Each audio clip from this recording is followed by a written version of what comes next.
La bonne info, c'est à la bonne heure sur GTV. Bonsoir à toutes et à tous. Merci de suivre l'actualité de ce mercredi 21 janvier 2026. Donc voici les titres.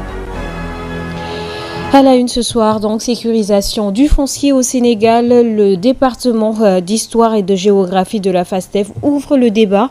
Le socio-anthropologue Dr Ibra Siré Ndiaye pointe le non-respect de la loi sur le domaine national comme principale source des conflits fonciers. Ses propos sont à suivre dans cette édition. 146e appel de Seydina Limamoulaye sous le thème à la solidarité islamique face aux défis contemporains.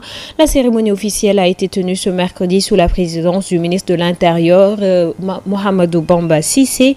Il a profité de cette occasion pour remercier le Khalif général des Layènes pour les prières formulées lors de la finale de la CAN 2025. Et puis justement, retour triomphal des Lions de la Teranga après leur sacre historique à la CAN 2025. Accueil populaire, ferveur et communion nationale de Diamniadio au Palais de la République. Nous reviendrons sur les moments forts de la cérémonie organisée hier en leur honneur au Palais de la République. Ce sera dans cette édition que nous allons développer juste après ceci.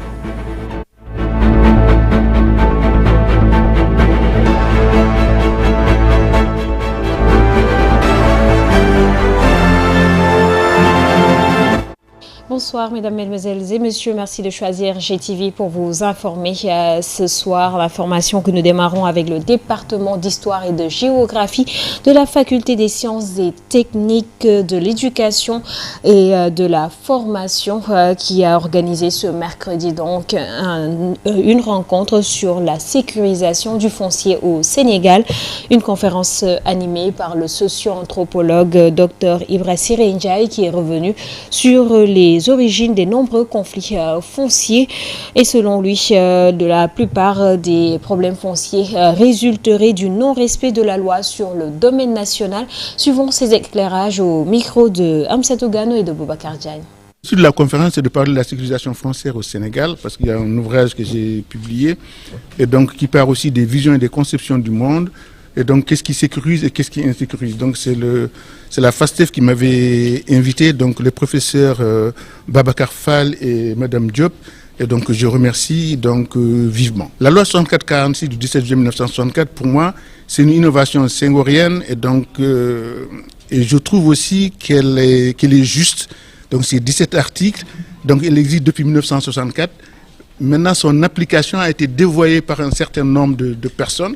Mais elle reste perfectible, mais c'est une richesse qui est considérable. Oui, mais les conflits fonciers, c'est très simple. C'est parce que les gens ne veulent pas respecter ce que prévoit la loi sur le domaine national.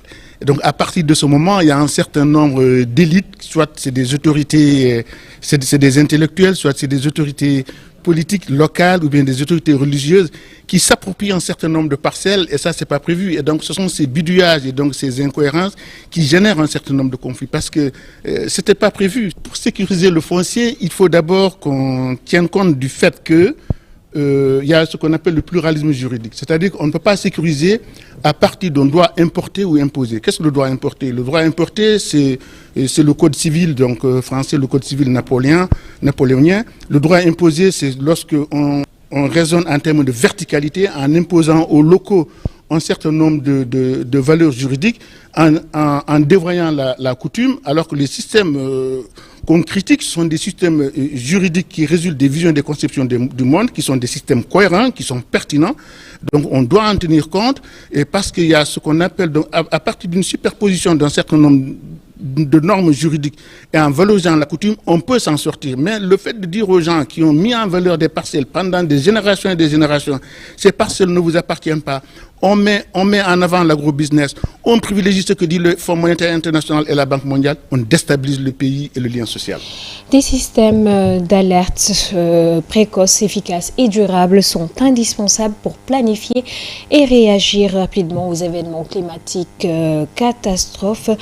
C'est dans cette option que l'administration nationale des océans et atmosphères aux États-Unis, à travers son service météorologique en collaboration avec l'ANACIM, a procédé ce mardi au lancement d'un projet pour un système d'alerte précoce en Afrique.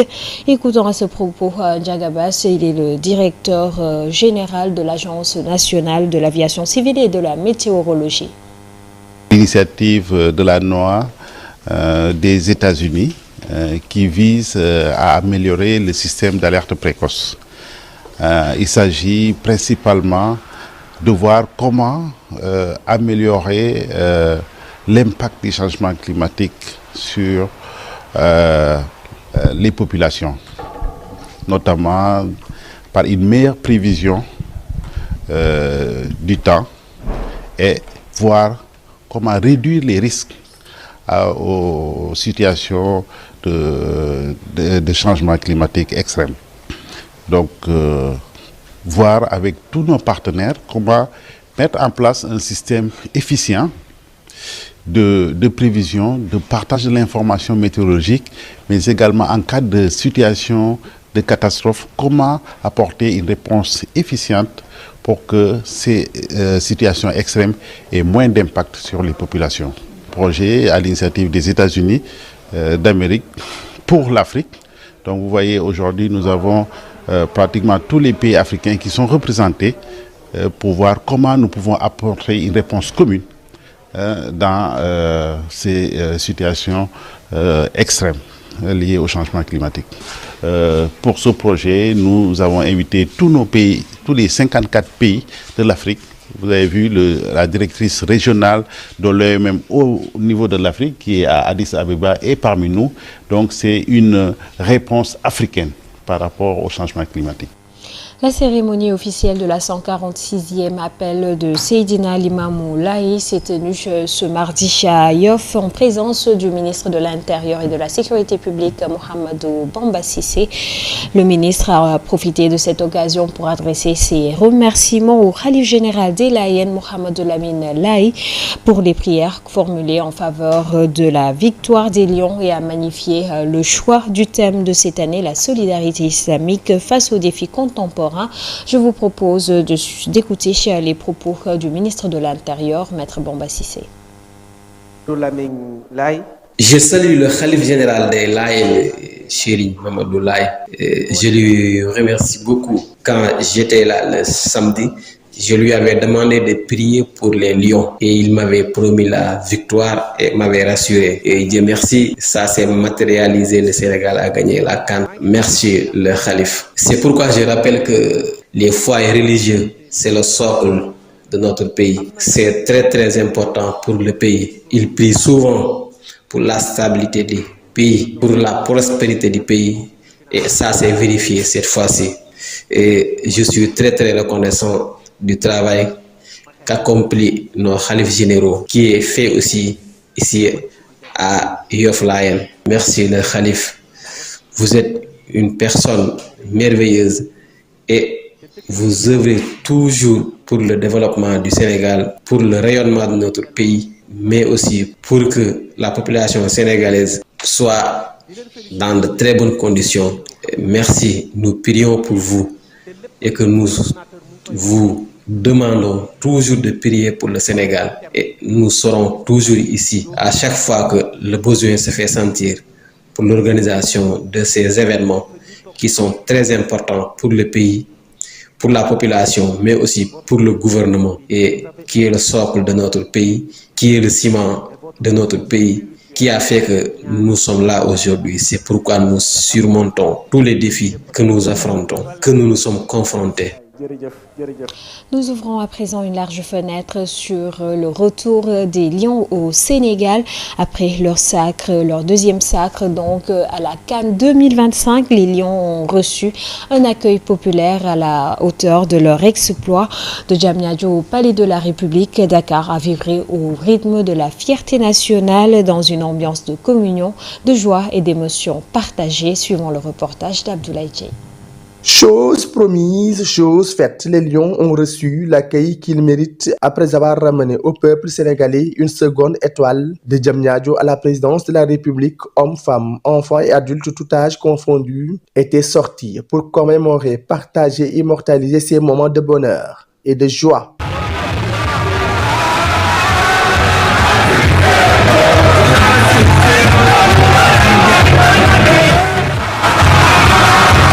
Ce peuple, uni pour un même but, a rassemblé sa foi en une seule, Ce qu'il prouve, c'est ce drapeau aux couleurs du vert, jaune et rouge, symbole d'unité, de cohésion, de richesse et d'amour qui flotte dans les rues de Dakar.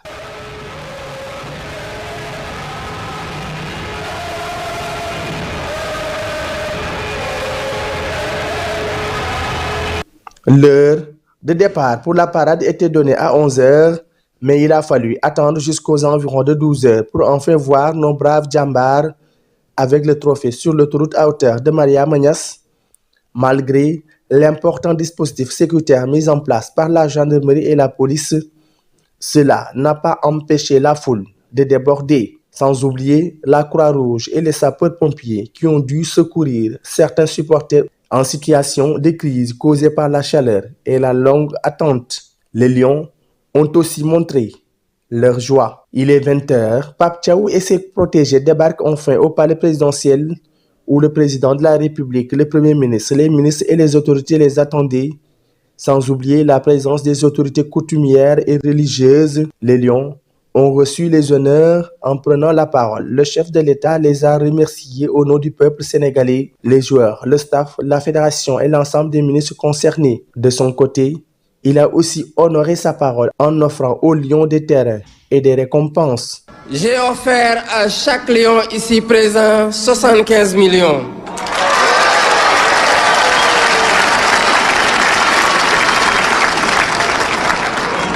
Et 1500 mètres carrés sur la petite côte. Mardi 20 janvier 2025 reste une journée inoubliable, une journée riche en émotions malgré les quelques incidents, une journée de commémoration et de partage.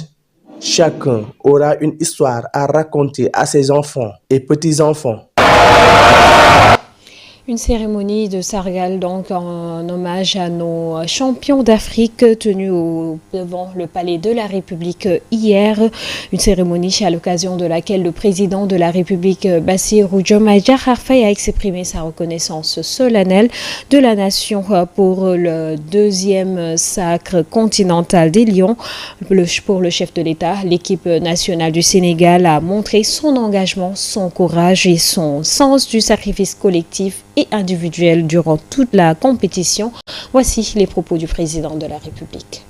Ce fut un moment fort de communion, d'engagement de patriotes, prêts à relever les défis et à hisser encore une fois le drapeau national au sommet du football africain. Vous avez respecté cet engagement tout au long de cette compétition par votre courage, votre détermination et votre sens du sacrifice individuel et collectif.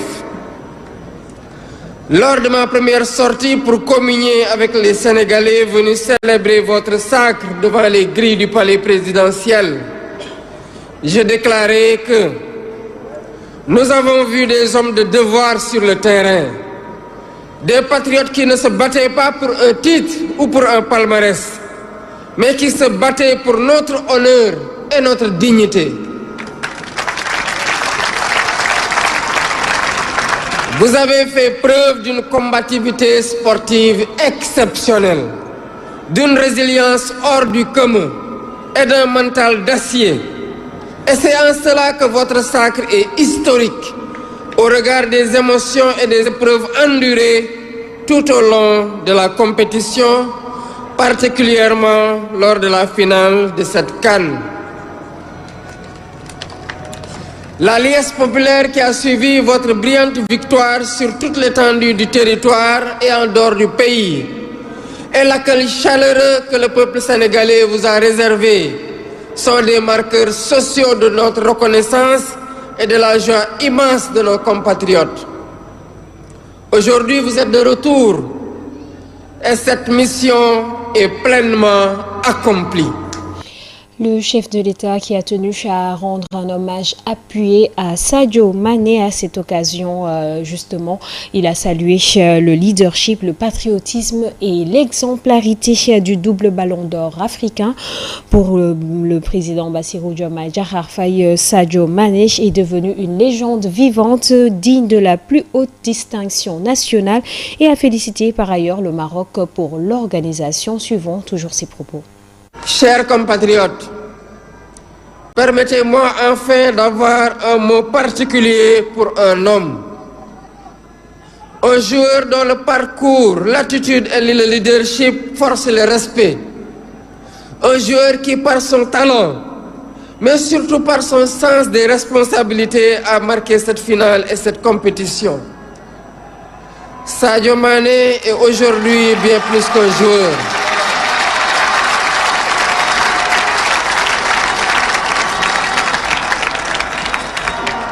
Il est entré par son œuvre, sa constance et son exemplarité dans le cercle fermé des légendes du football national et africain. Dans cette finale, vous avez montré ce que signifie être un leader, voir juste, décider au bon moment, entraîner les autres, rester lucide quand la pression est maximale. Au nom de la nation sénégalaise, je vous rends un hommage appuyé et à travers vous, aux autres cadres de l'équipe et à l'ensemble de la tanière. Avant de conclure, c'est le lieu de féliciter le peuple ami et frère du royaume chérifien pour les efforts immenses déployés lors de l'organisation de cette CAN.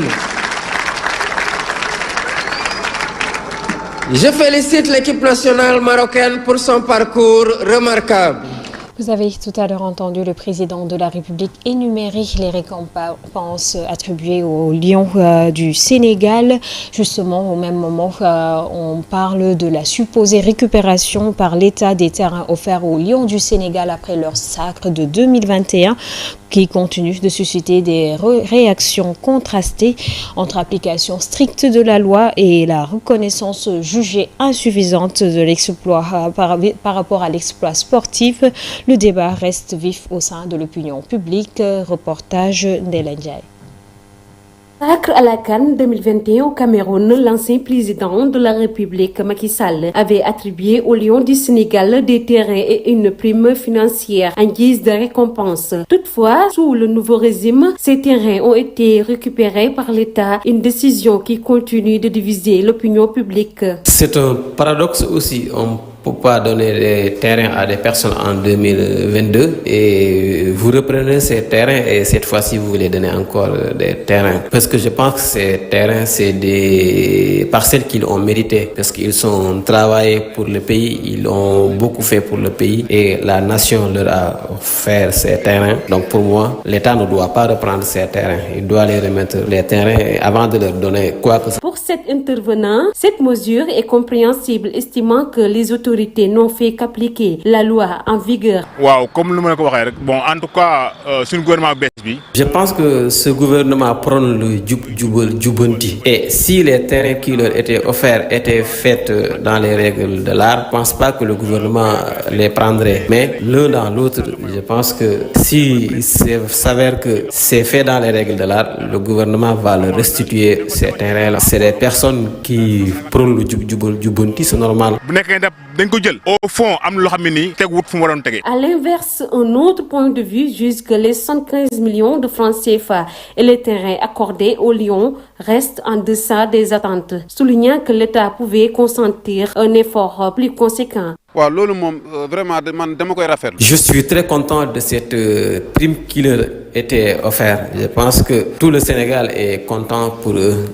Je pense que si l'État pouvait leur donner plus, nous serons d'accord parce qu'ils ont travaillé, ils ont tout fait pour nous amener le trophée. Et il y a certains Africains même qui sont très très contents et très heureux des performances que les Lions ont accomplies. Plus que ça. Et je pense même si l'État leur donne plus, c'est une chose qu'ils ont méritée puisqu'ils ont beaucoup fait pour le pays. Vous l'avez constaté, la victoire du Sénégal en Coupe d'Afrique des Nations a suscité une immense joie au sein de la population sénégalaise et a ravivé le sentiment d'unité nationale. Si citoyens et experts saluent un succès capable de renforcer l'image du pays à l'international, il reste tout de même lucide. Le trophée, aussi symbolique soit-il, ne saurait alléger le poids de la vie chère. Fatou Diop, reportage. Au lendemain du sacre continental, l'enthousiasme est palpable dans les rues. Supporters, jeunes et adultes confondus, expriment leur fierté face à cette victoire historique des Lions. La Coupe nous rassemble, elle montre que nous sommes unis et qu'on peut aller loin.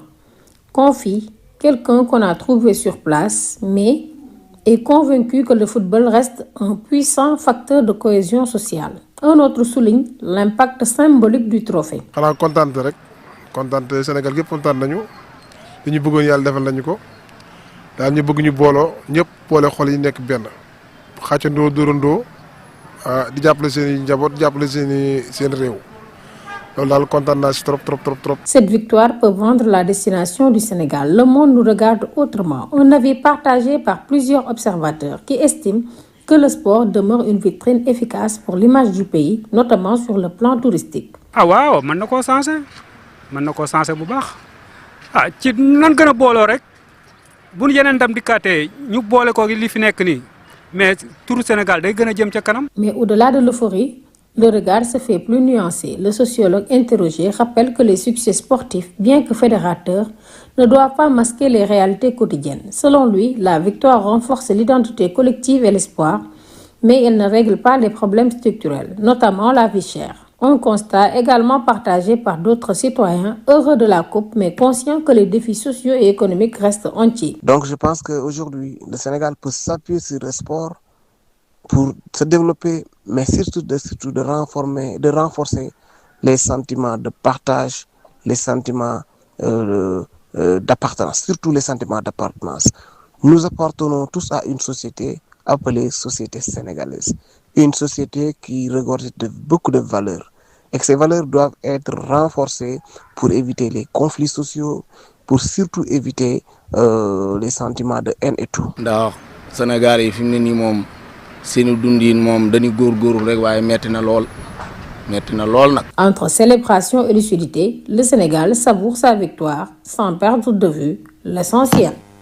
Et puis nous fermons cette page consacrée au Sacre des Lions pour ouvrir une fenêtre à l'international.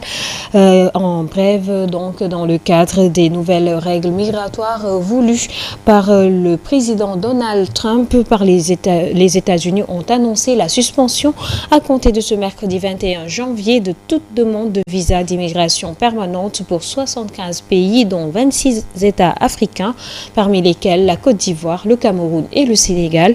Contrairement aux visas touristiques, cette mesure concerne les visas dits longs qui permettent notamment le regroupement familial ou l'accès à l'emploi sur le territoire américain. Selon Washington, cette suspension vise à donner aux autorités le temps de revoir en profondeur l'ensemble du processus d'attribution de ces titres de séjour. Dans un communiqué daté du 7 janvier, le département d'État des États-Unis affirme que les ressortissants des pays concernés déjà installés aux États-Unis perçoivent des aides sociales à des niveaux inacceptables. Plus de 70 fidèles chrétiens ont été kidnappés ce week-end dans 3 églises isolées de la région de Kaduna, dans le nord-ouest du Nigeria. La police nigériane a confirmé ce mardi 21 janvier dans la soirée qu'un incident avait eu lieu après une journée de démenti de la part des autorités. Ce nouvel enlèvement de masse visant les chrétiens ravive les tensions au Nigeria alors que le président américain Donald Trump a dénoncé ces derniers mois ce qu'il qualifie de massacre de chrétiens dans le pays. Ce drame a aussi créé des tensions entre représentants des chrétiens du Nigeria et les autorités diplomatiques. C'est tout pour cette édition. Merci de l'avoir suivi. Excellente suite de programme en compagnie de GTV. Bonsoir.